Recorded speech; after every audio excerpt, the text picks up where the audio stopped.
இது ஒரு சின்ன அழகான கிராமம். இந்த கிராமத்தில் ராஜுன்னு ஒரு பையன். அவன் வேலை என்னென்னா, அங்கே இருக்க ஆடு வச்சுருக்க சொந்தக்காரங்கள்கிட்ட இருந்து ஆடுகளை வாங்கி கொண்டு போய் மலை மேலே போய் மேய்ச்சி கொண்டு வந்து சாயந்தரம் ஆனால் திரும்பி அந்த உரிமையாளர்கிட்டே கொடுத்துருவான்.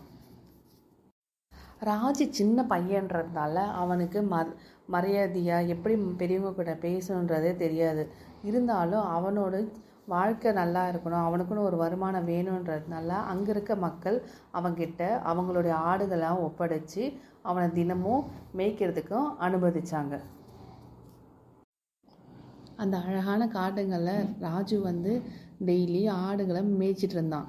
அப்படி டெய்லி மேய்க்கும் போது அவனுக்குள்ள ஒரு எண்ணம் தோணுச்சு, நம்ம ஏன் இங்கே இருக்கிற எல்லாரையும் கொஞ்சம் வெறுப்பேற்றக்கூடாது. அதனால அவனை என்ன நினச்சானா, இங்கே பாருங்க நரி வருது அப்படின்னு அங்கே இருக்க கிராமத்து மக்களை பயமுறுத்தினான்.